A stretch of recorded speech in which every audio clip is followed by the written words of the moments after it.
Hi, this is Farel, and this is the next set of daily drawings that I've been doing on my Instagram. If you want to subscribe to my Patreon, it's only like $2 a month, and you can request the drawings. I post the sketches on my Patreon, and if you're a subscriber, you can pick and choose which ones you want. And these are drawings 207 through 213, the first one up. Someone asked for temperance. It was before I even did a sketch of it, I think. That's why I don't think I had a sketch of this one, a picture of it taken, because sometimes I forget to do that. So I do all these with a brush. The brush is a Raphael 8404, size number 4. And then I ink them with a brush, and then I color them with watercolors. And see, I put a little gouache over the wings to get rid of some of the black lines. Sometimes if I want like a softer look, like on angel wings or fabric, and especially if someone's wearing like white and I want to do some like gray shadows, I'll use gouache. I think I even did it with the robot horse here, the steed. A lot of these I'll ink them and like the way they look inked, and then start adding color. And then I kind of lose some of this stuff. I don't know if it's just because I overwork certain parts, or it's just hard to not mute some of the black lines with even the watercolors, which is translucent. The line should shine through, but you're still like rubbing a brush with water over ink. Even though it's permanent ink, it seems like it dulls it a little bit or softens it a little bit. And sometimes I want that sharp black look to it, but you can see in here I added some gouache there on the hindquarters of the robo horse to give it more of like a metallic look.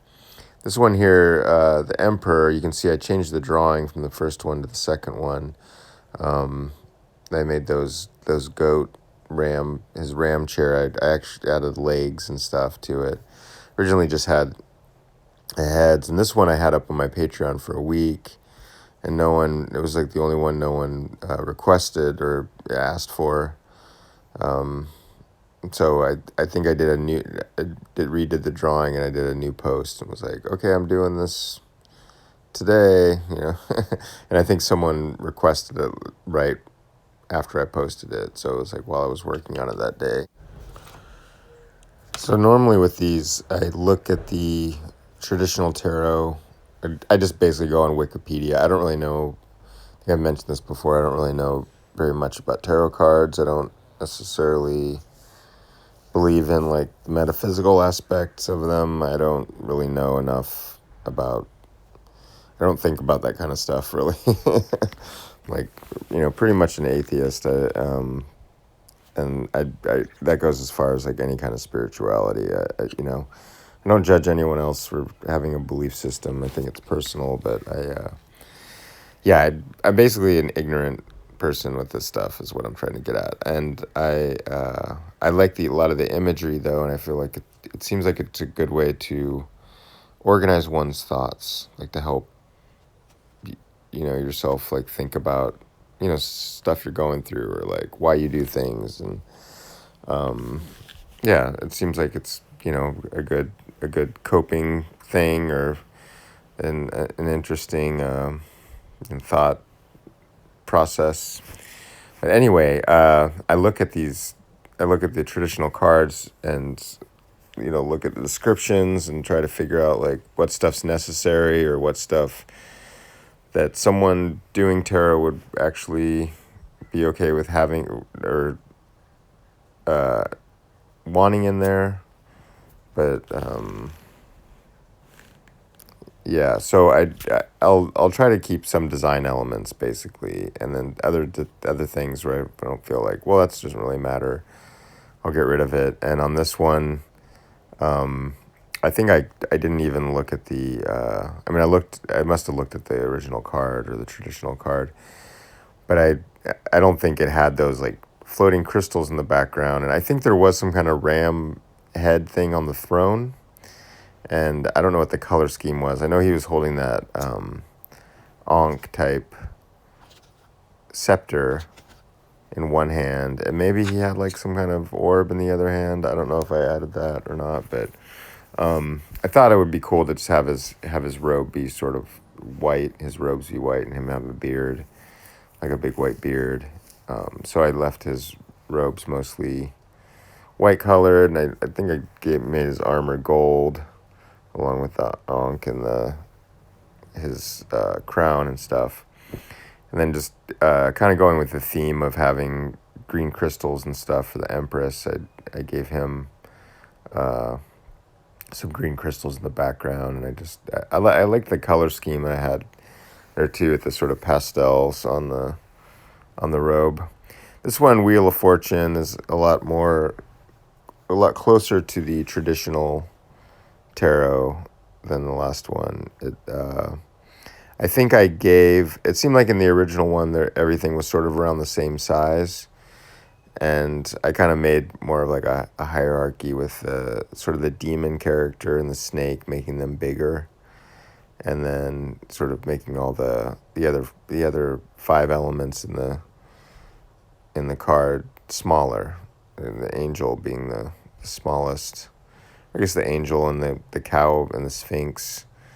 I'm assuming that was a cow, like some kind of brazen calf type thing. Yeah, a lot of the symbology, it's interesting. I don't really know, like I said, I don't know about the history or beginnings of tarot or anything, but yeah, it seems like there's a lot of Catholic imagery and like Masonic stuff and Egyptian stuff. And yeah, so this next one here is the star. And this one, it seemed like there was a few different versions of her. This one had a lot of variety in like the different tarot decks. So I just went with like the one that was on Wikipedia. I forget the name of this deck but I changed it. Instead of just being like a naked lady, I decided to kind of go more of like a furry vibe and just kind of make it like an anthropomorphic furry lady.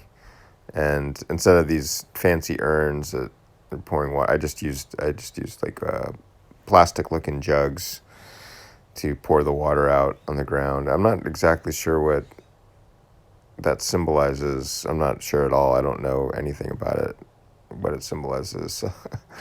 But I don't know. This was I guess entertaining for me to do. Yeah, I like drawing that big crystal star above her head, and I was pretty happy with the way the water came out. You see it here in the finished version here. I like that reflections and the little ripples and stuff in the water surface.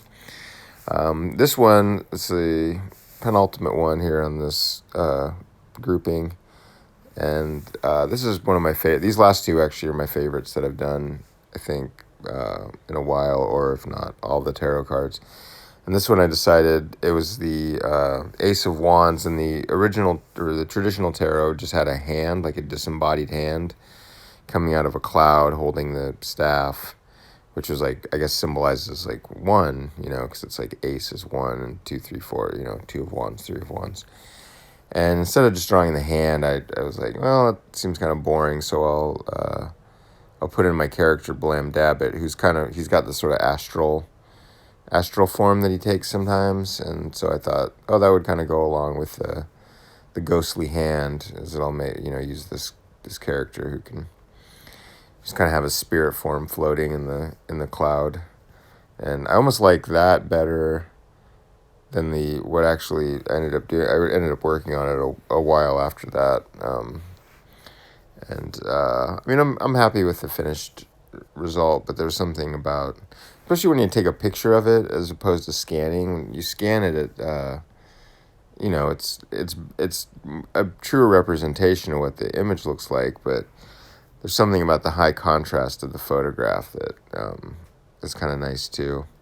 But there's the finish. And this last one here is someone specifically requested that I draw Emily as the Queen of Wands, with her guitar. And I wanted to keep the wand motif, the the staff with the leaves coming off of it, because it seemed like that was the traditional tarot. But so I had that as a separate element from the guitar. And in the traditional tarot, there was a sunflower that the queen was holding with her left hand, and instead of holding it, I was like, well, I want her playing her guitar, so I'll just kind of have the staff floating, and then the sunflower just off the side, because kind of went along with the whole, like, oh, she's on a city rooftop instead of a throne. I thought, like, oh, she's sitting on, like, I don't know, like a box or something, whatever that is, just like a shape of the roof. I just remember that when I lived in New York and would go on rooftops and stuff, there'd be like, I don't know if it was like an air vent or something, but sometimes there'd just be like this big lump or something that would just be covered over with the roof tar and stuff. But so that's the last one. Thanks for checking this out. Check out my Instagram, Farel, my Patreon. Bye.